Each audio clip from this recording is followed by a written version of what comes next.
Yes, I want to greet you all, our dear Eurofrom viewers. Moses Mugisha is my name. We come back to you again to serve you, to make an impact.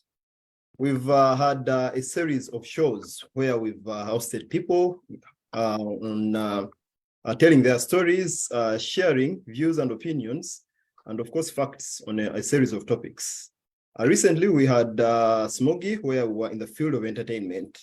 This evening, we are delighted to be taking a trip, a digital trip to the UK in a city called Manchester, where we shall have a talk, very broad and informative interaction with Dr. Robert Lutaya.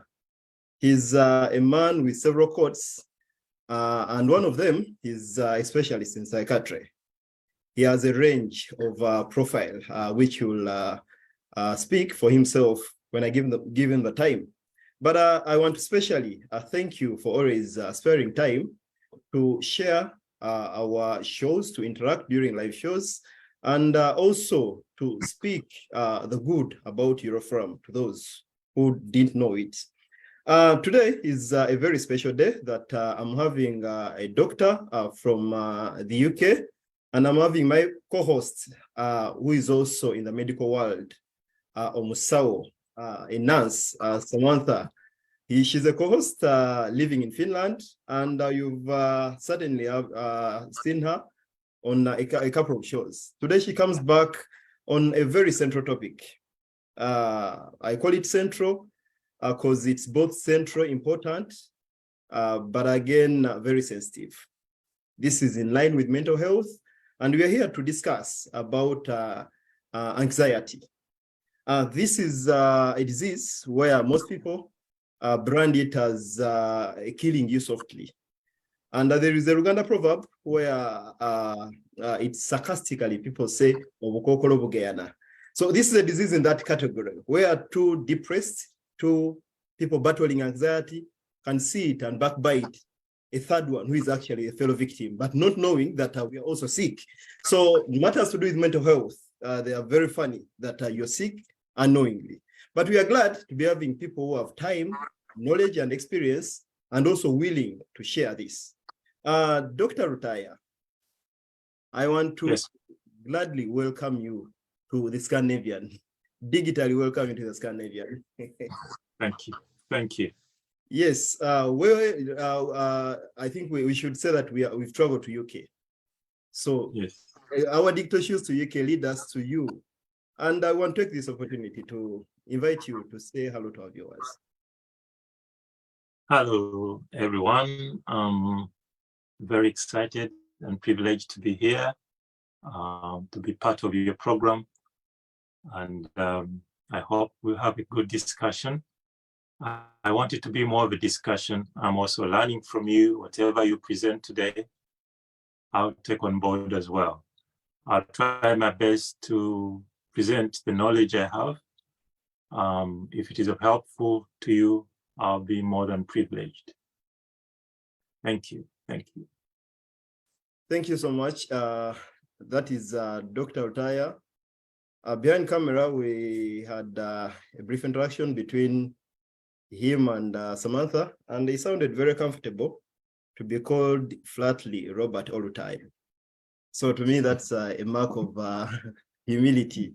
We hosted a Nigerian here one time who strongly spoke to Africans against us hiding under titles. Yes, so, but I love that. Samantha, our only lady on the show today. Yeah. Yes, may you greet our viewers? Yeah, right. The way into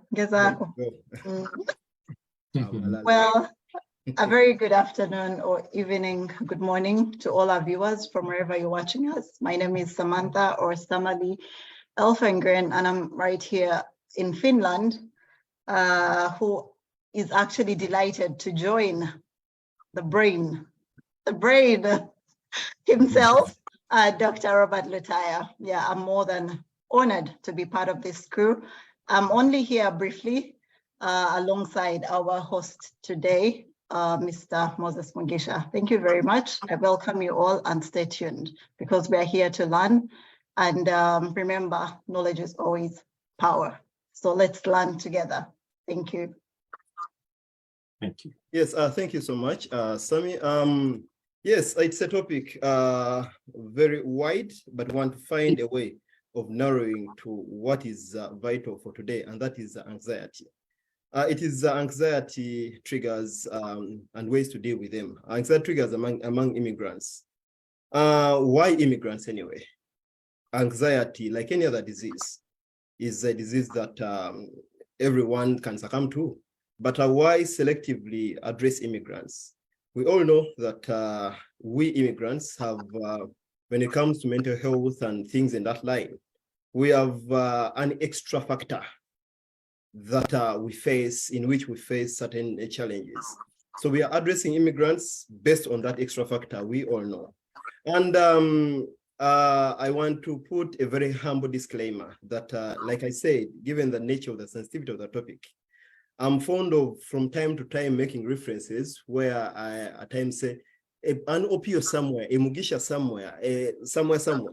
So in case somewhere we give examples or we make references which may seem directed to an individual, we actually stand sorry in advance that they may just be coincidental in way or the other. So let no one feel like anything is addressed to an individual. And secondly, from experience, I've interacted with a couple of people who feel that branding them as immigrants is an understatement. Yes, but I want also to believe that this is a misconception, that immigrants, you may want to be addressed as an Afropean, Afro-American, but an immigrant, this is a factor you cannot undo.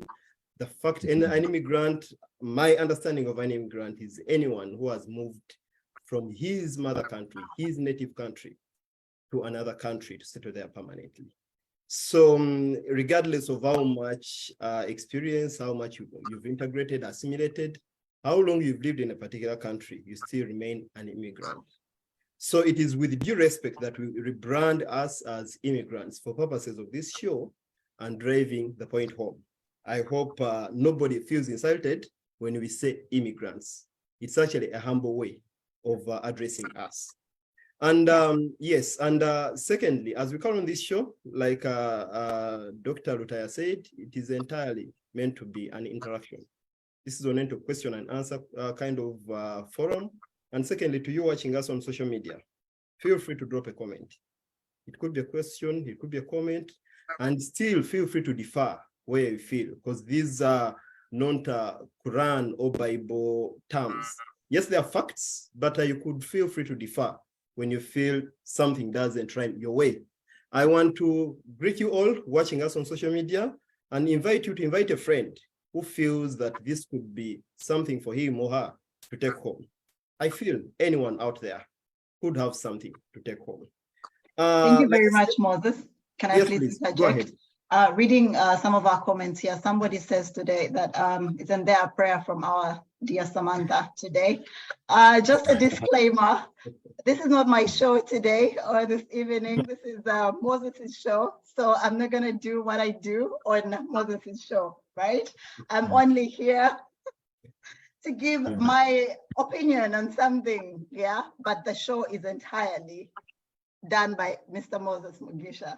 So our viewers, wait for my next show. You will have a prayer. Yes, but Samantha, actually, yes. on the contrary, it's actually, to me, I regard that as a compliment to you. Yeah. That you've already stood out, you've branded yourself as the only one who starts a show with a prayer. And who am I to deny you that opportunity? Please lead us in a short prayer.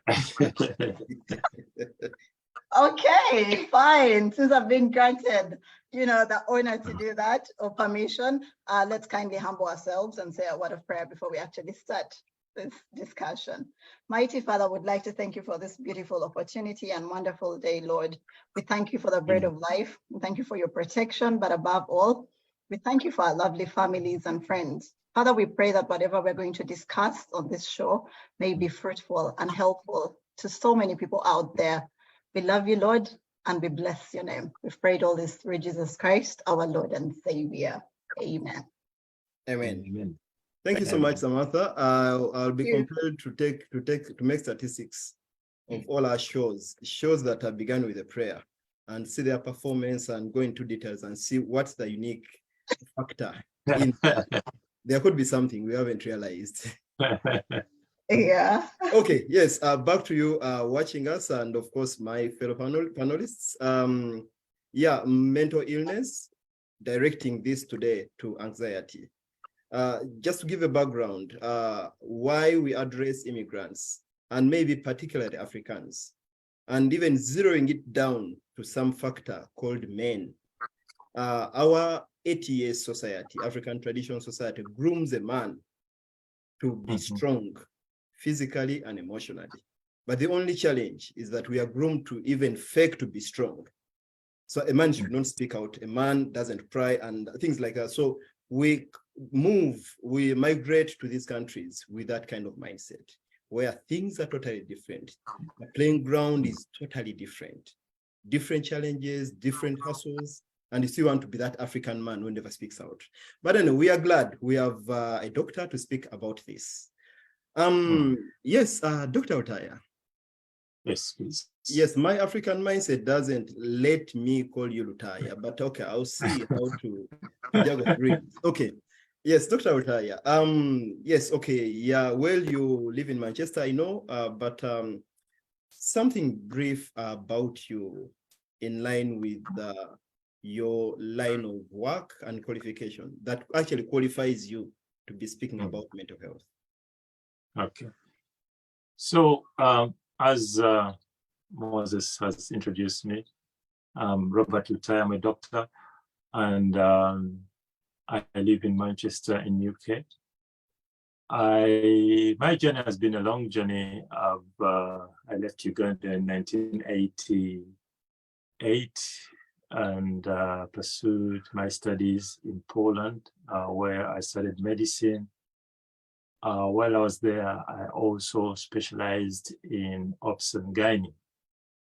And then in 2002, I decided to move to UK to continue working as an obs and gynae doctor. However, I had some barriers, and I couldn't continue with it. It's a long story, so I had to switch to psychiatry, and that's what I trained in here. And I've been here since. I've been working in psychiatry since 2004 up to today.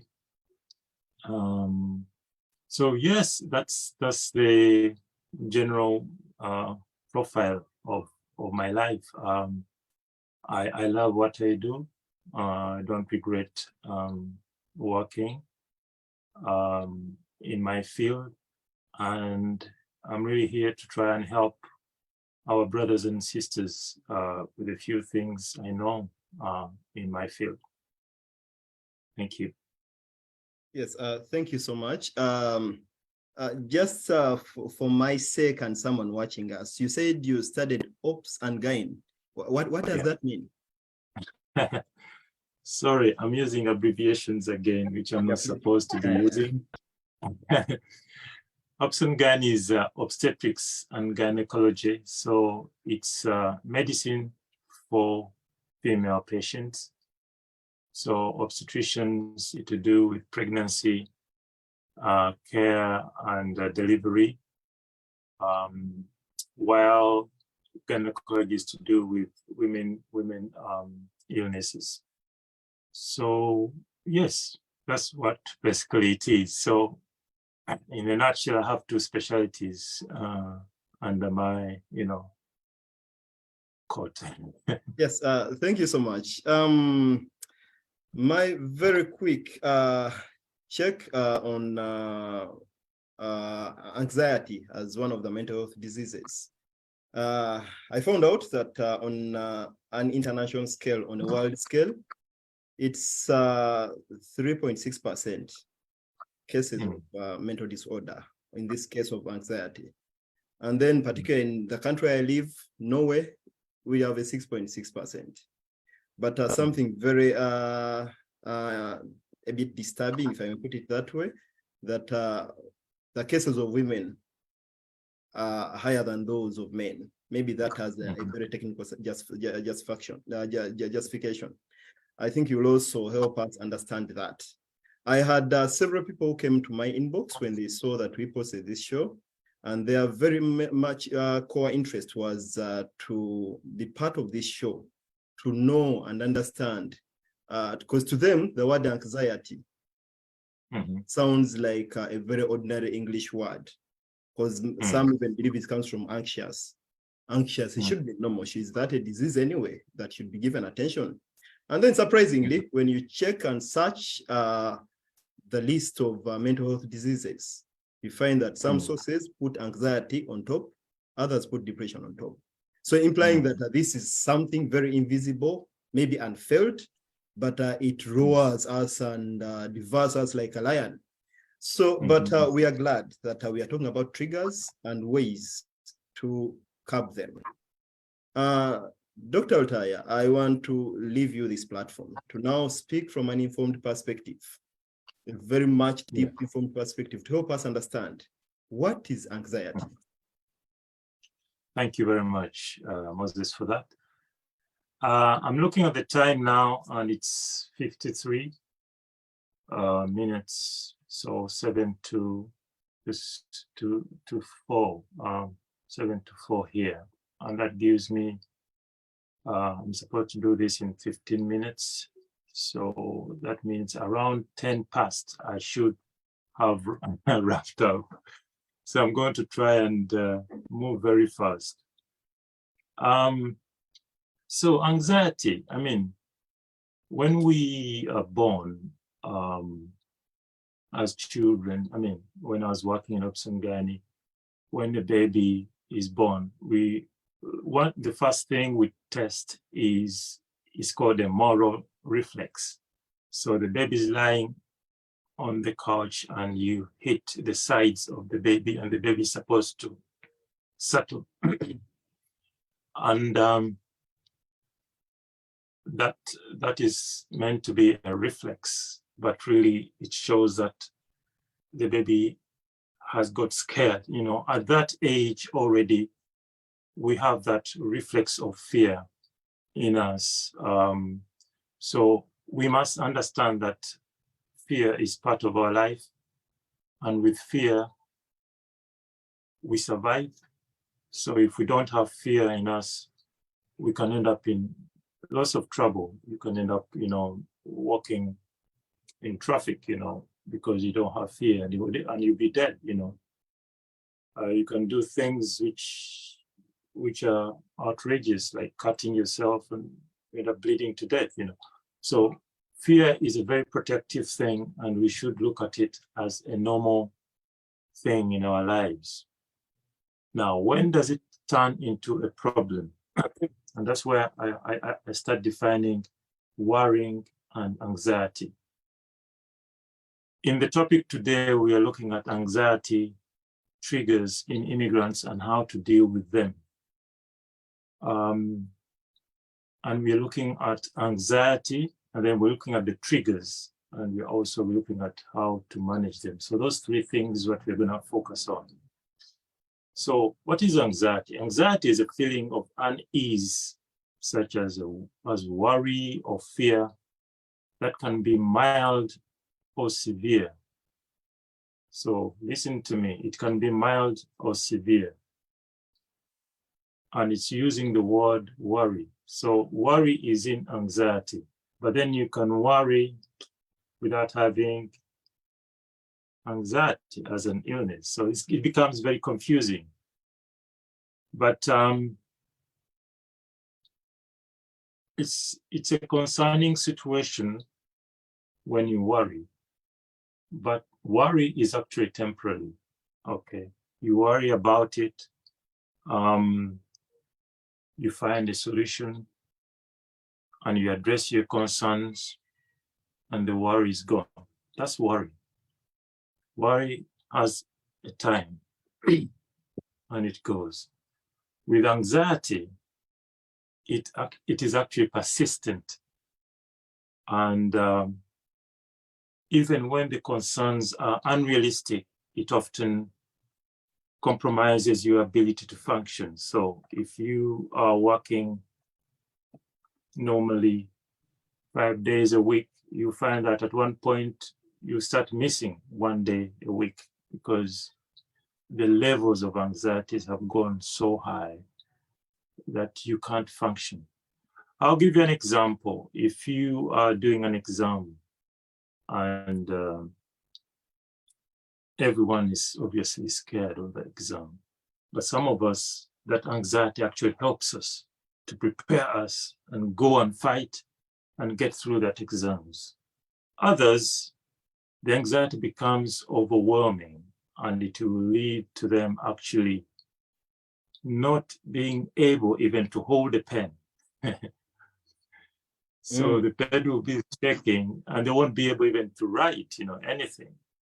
So if you reach that extent, that means your anxiety has passed the red line and now you are actually having true anxiety and you're not just worrying. And the thing with that is, if the anxiety goes to a level, which I'm going to now explain again, then it cannot be cured. You hear people saying, come here, have the medication and all that, and ways to cure your anxiety. No. Once anxiety has gripped you, you can't get cured. And what anxiety am I talking about? It is the one which mental health classifies as anxiety. And we classify them into different categories. So there's panic disorder, there's post-traumatic stress disorder, there is generalized anxiety disorder. Okay, these are the main three ones, but there are many other disorders related with anxiety. But I wanted to bring out these ones to show you that these are the ones, once they grip you, you can't cure them. But what you can do, you can reduce the intensity of them and be able to function.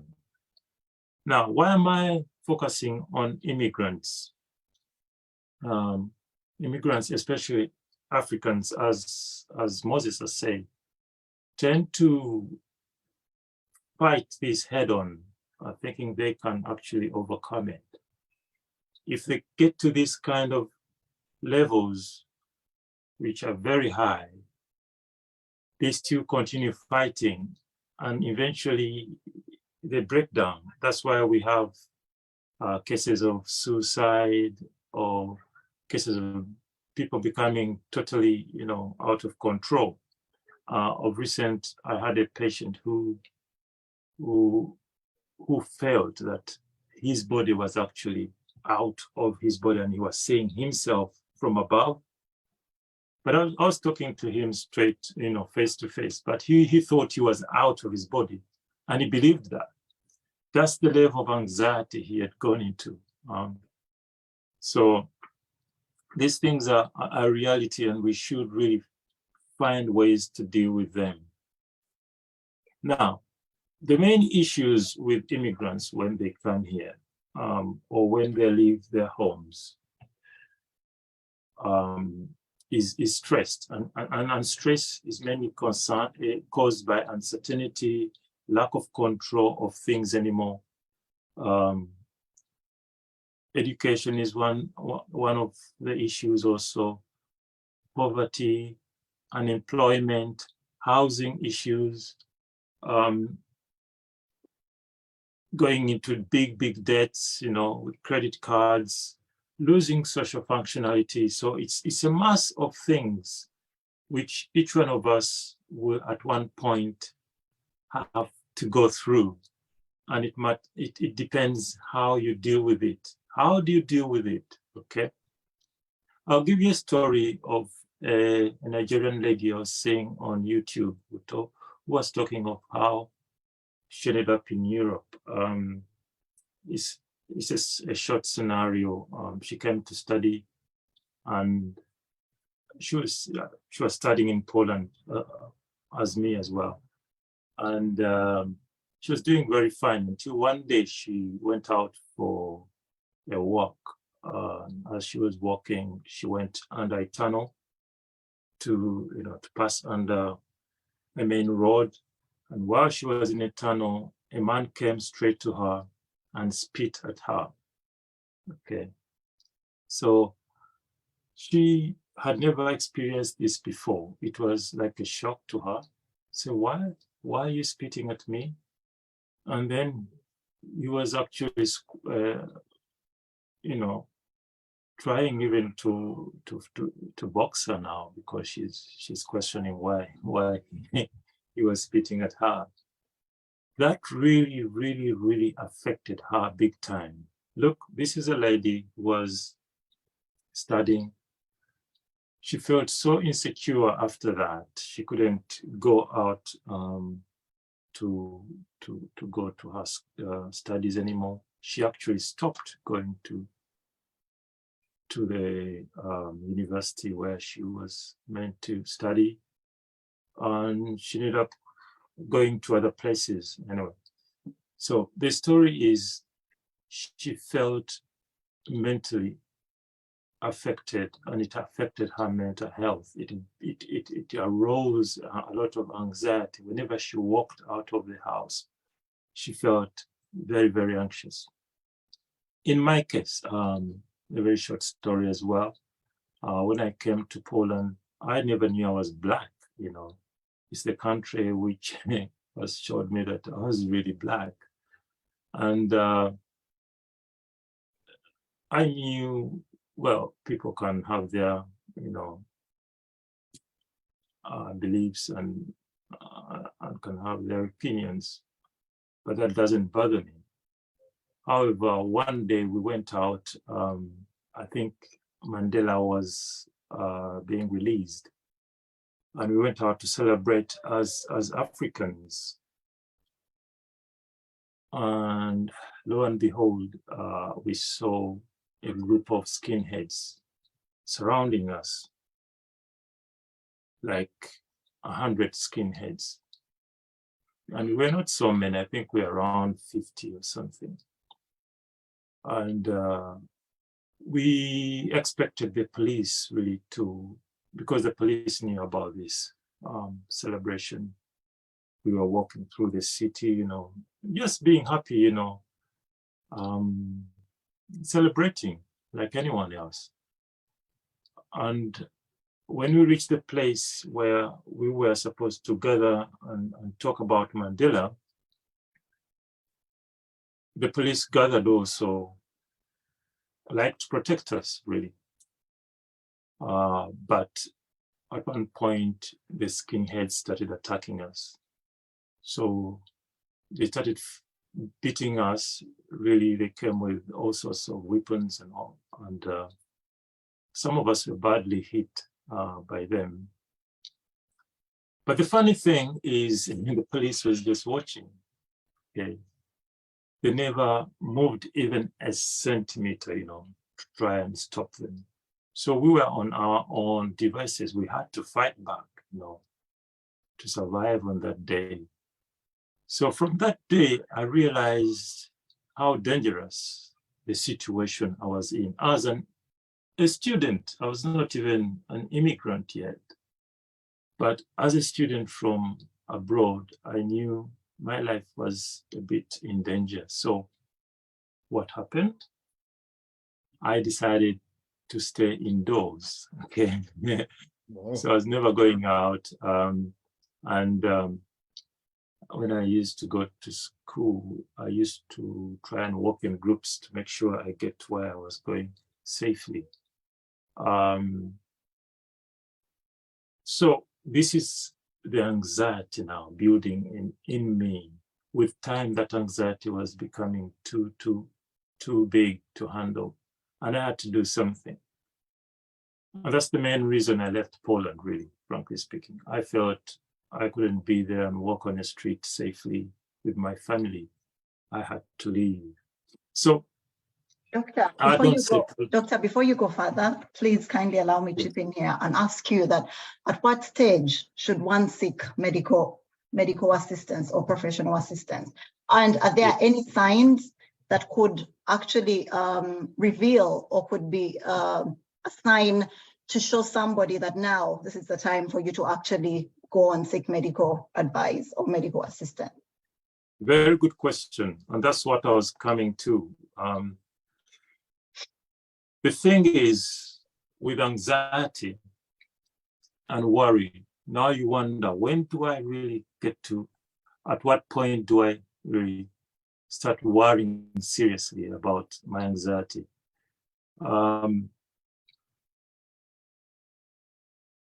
me first go through the symptoms before I go into anxiety and when to go for help, to seek for help.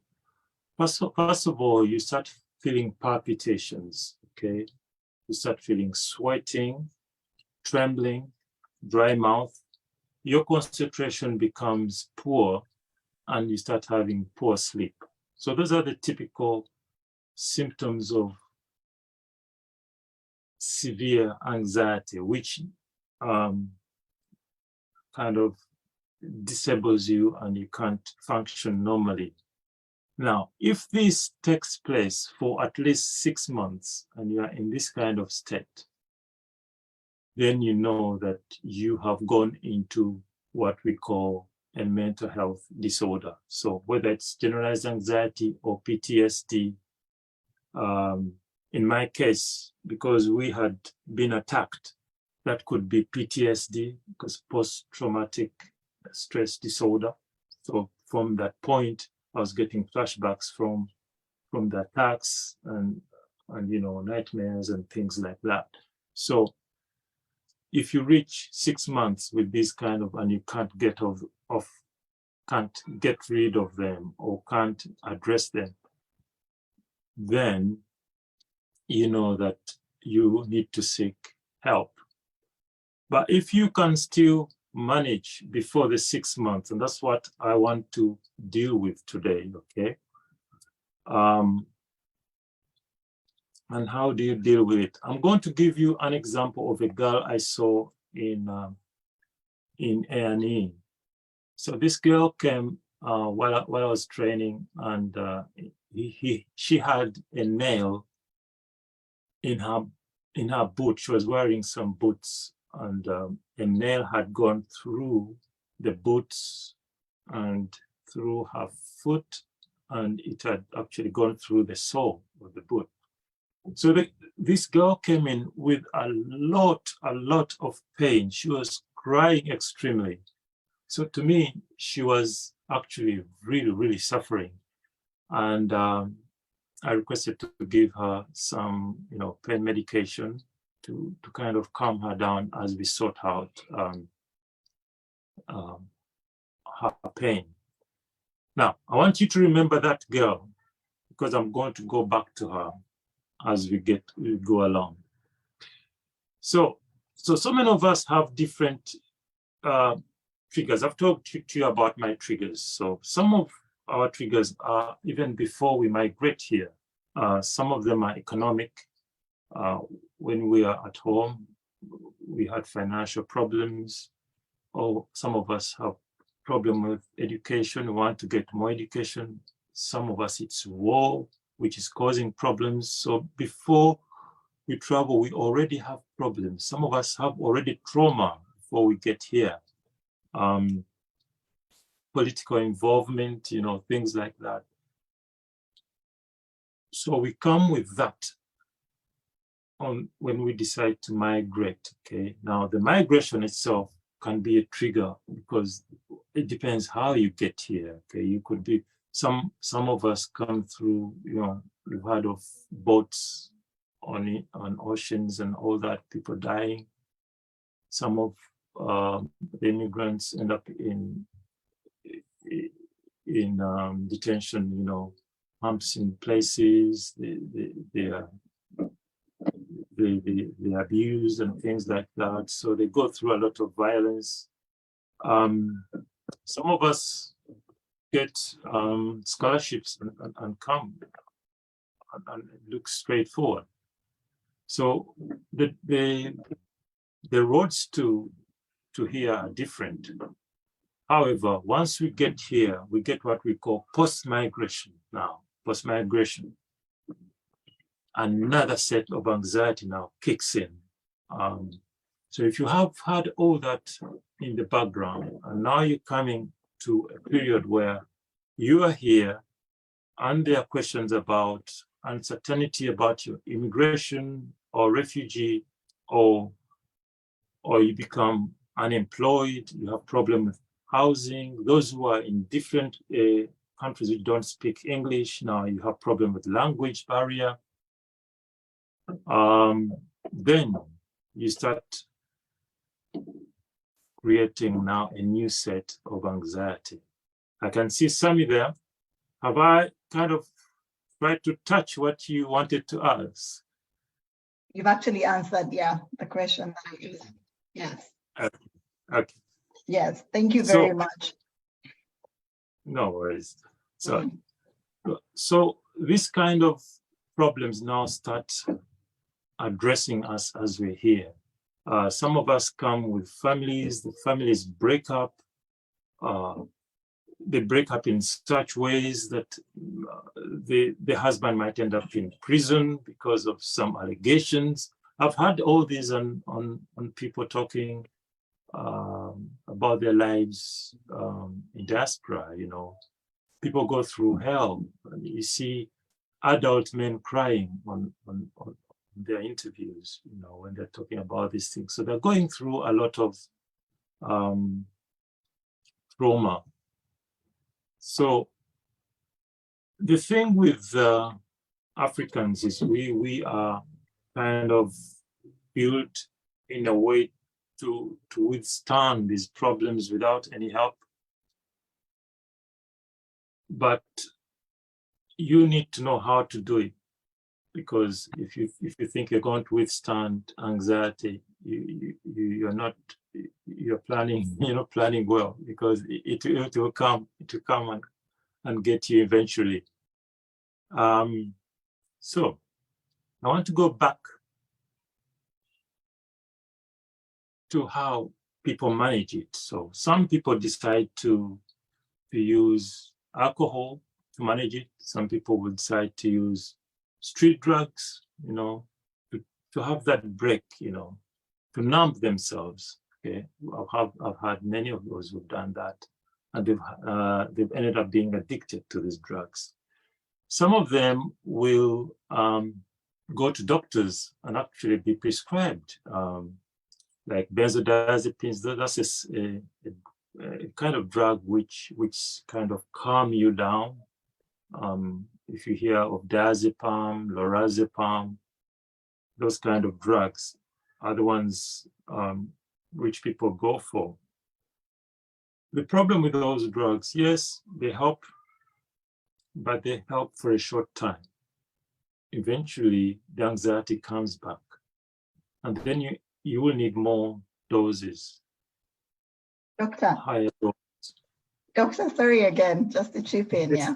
When you spoke about some of the ways that people use, yeah, would I be right to say that some men use the womanizing aspect, you know, to deal with this? Like, would that be an issue that we should look at? Like when we see a man that is so much into, you know, womanizing, as in jumping from one woman to another, could that be a sign of?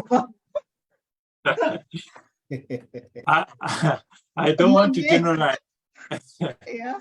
I don't want to generalize, but yeah. men use different ways to cope with this. You know, if that is going to calm them down and bring their levels down, definitely they will use it. Whatever is going to help them, they will use it. Okay, so most of our African brothers, I think, use that to calm them down, right? Mugi, tell us. And Sammy seems to be speaking from a very huge aspect of experience. No. You know my husband. Of course I know. Might take us. No, That's very but your good. point is captured.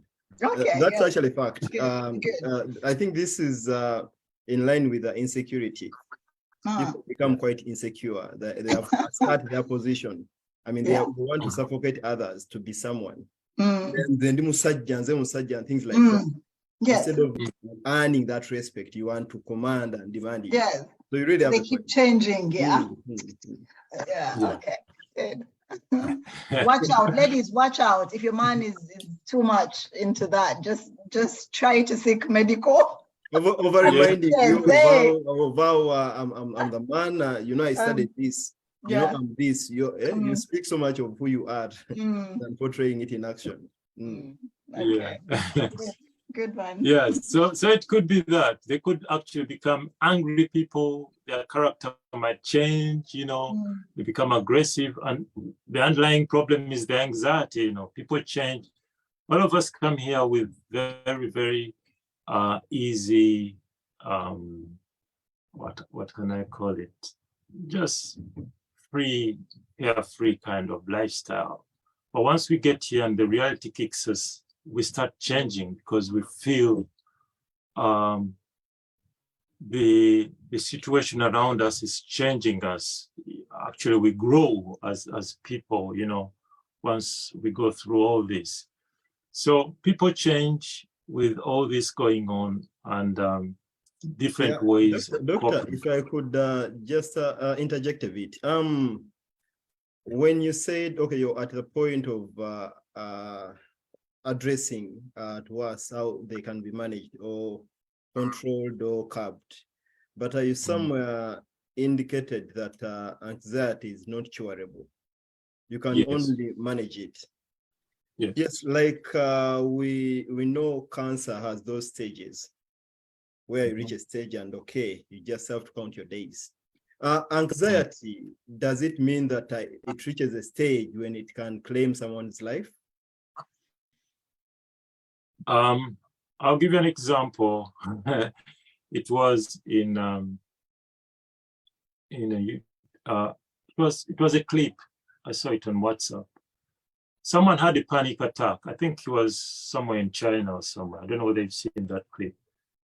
And when you get a panic attack, you start breathing heavily. So you call it hyperventilation. So you start breathing heavily. And as you're breathing very quickly and heavily, you're taking in a lot of oxygen. The problem with the brain, whenever it has too much oxygen, it makes you become dizzy. That's why when they give you oxygen, they never give you 100% of oxygen, because it will actually cause some damage on your brain cells and create a dizziness, and eventually you pass out. So this gentleman passed out after having this serious panic attack. And what they were doing was they were hitting on his hands in these areas, in the elbow areas. They were hitting both hands, and they said that was the way they saved him. Instead of doing a CRP, they were CPR. They were doing, they were hitting his hands, and they say whenever someone collapses, do that. Obviously, that's not right. You don't do that. When someone collapses, you have to compress their heart, for it to kick in again. You don't hit them on the hands. But what really happened with this gentleman, he passed out, okay? So can you die? On general, you don't die, but you can pass out, you can pass out. That pass out gives you a moment to now start breathing again normally so that your brain can function again and kick back, and get you out of that, unconsciousness. So I've never seen someone who has died of anxiety, no. But I've seen people who have really lost it, when they are under anxiety.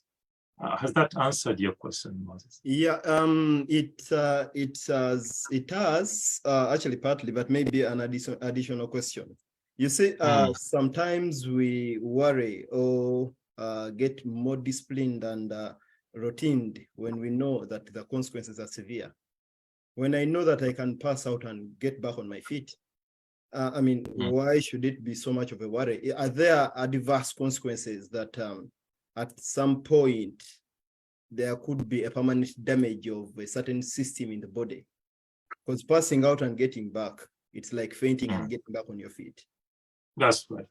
I mean, what is in there that could help someone? Because as we're discussing this topic, we are also mindful of the several cases of people who have passed from anxiety, depression, and actually lost maybe stuff. But just for purposes of knowing exactly what someone permanently loses when you reach at an extreme level of that.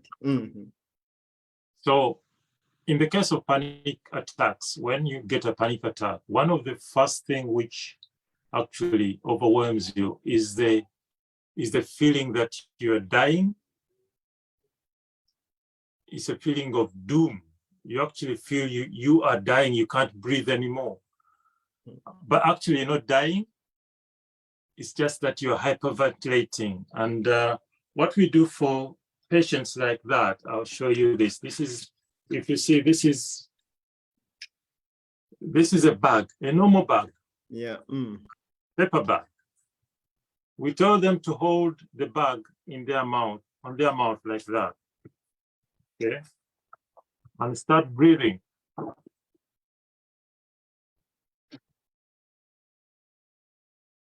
As you see, I'm not letting the air out all the time. I'm breathing the air, I'm breathing in the bag. You'd say, why am I doing that? This is to stop the buildup of oxygen in your brain so that you can have more carbon dioxide in your brain. Okay. And that will stop the hyperventilation of the brain and stop the panic attacks. So people with panic attacks, these are some of the simple, things we tell them. Just breathe in this paper bag. When they come in, you immediately realize this one, because it comes on suddenly. With panic attack, it just comes. There's nothing which causes, just switches itself on, and someone is in a panic and he can't sit down, he's breathing heavily and he thinks he's gonna die. So you give him this bag and tell him to hold it on his mouth and breathe. And believe me, it works. It works immediately. So there's no danger of people having their systems damaged permanently. But what it can do with long term, if you have anxiety of any sort, with long time, it can evolve into depression. And once it gets into depression, now we are going in an area where people are very low, self-esteem is low, they have no motivation. And the next thing you're hearing, they're talking of ending their lives. So that's where it actually becomes quite dangerous, because it's leading you, if you don't deal with it or treat it in any way, it will lead you into those eventualities and you lose life in that way. But on its own, as its own, it's not meant to take people's life. It's something, yes, it disables them and they can't function, but it's not meant to take your life. Yeah. Doctor, thank you so much. Let me loop this question into that as well. We have very amazing viewers here having a couple of interactions. There is a question from Fred Cassidy. He asks, okay, he says, thanks, doctor, for this. How best would you advise immigrants to guard against getting overwhelmed due to anxiety? Because surely this is real and getting out of hand. Exactly. So that's why we are here. That's the point I'm coming to. If you can wait for me, I'm on the way to that. Okay. Sorry. Excuse my impatience. No, it's all right. It's all right. Sorry? Moses at Twala speed. He's driving Yeah. at very fast speed, yeah. He's ahead of me. Yes, yes. Okay. So at this moment, I want to bring in, you remember the girl I talked about? Yeah. What the nail in her head, in her foot, so Her boot. we give, in her foot, yeah. So we give her painkillers and she comes down a bit, but she's still crying and in a lot of pain. Of course, it's a boot and there's a nail going through from top to bottom. So there's no way we can take out that boot, but cutting it through. So we cut the boot and we leave the nail with a piece of boot on it. And then guess what we saw? The nail had actually gone between her big nail, her big toe, and the second toe. So she was so fortunate that the nail had not gone through her foot, actually. It had gone between those two and had touched nothing. You can't believe it. Had touched nothing. And there was no blood at all. So when we opened this and show it to her, she looked and couldn't believe it. Why am I telling you this? That's the power of perception. If you perceive something as dangerous and as damaging, you actually start feeling the actual damage it's doing to you. This lady knew she was actually feeling the pain, but looking at it, she shouldn't. But she was feeling the pain, and that was caused by the thinking she was inducing in her way of perception, and that triggered off the actual pains. So the way we think is very, very crucial in what is going to be helpful for us. That's the power of thinking, the power of how we see things and perceive them and how we think about them eventually will lead us to do things in a certain way which might not be helpful for us. And at this moment, I want to share with you a small diagram here. I hope you, yeah. Have you got it? Yes, it's very visible. Yeah. Okay. So we have situation, thoughts, feelings, and behavior. So this girl had a situation where a nail was in her foot and she saw it. The first thing she thought, she was going to lose her leg, she was going to lose her foot. The nail had, she wanted to walk again. These are the thoughts she's getting now, okay? What are the feelings? She's feeling a lot of pain. She's getting anxious, she's crying, okay? And what is the behavior? She's coming in limping, limping, almost no one could carry her because she couldn't put her leg on the floor. This is the behavior which has developed from her perception, okay? So if you look at this diagram, we have a situation and feelings. When you look at that, the situation is always there. We can't control it. It's gonna be there. The feelings are going to come out of the situation. The feelings are still not under our control because they're coming automatically. But what can we change? We can change the thoughts and we can change the behavior. If we can change those two, we can break that circle and stop the circle of anxiety. This is the circle of anxiety, really. it starts from situation, then the thoughts come in. We call them hot thoughts or negative thoughts. And these thoughts lead you into those feelings of anxiety, and then the behavior kicks in. So if for example, I start worrying that if I walk out, the skinheads are going to attack me, I stay anxious. I won't walk out. I'll ask people to buy food for me and stuff like that. And that situation just continues again because I'm in this situation now. I keep staying in the house and then confirming the whole cycle again. And if I go out at one point, I might become too anxious that I can't function. So how do we deal with this? I'm going to get out of this now. Bear with me. Yes. So the question was asked, as immigrants, how do we deal with this? Okay. We can start by looking at what we have before us, okay? So if you have a panic attack, like I said, that is triggered off automatically. There's no thinking actually with the panic attacks.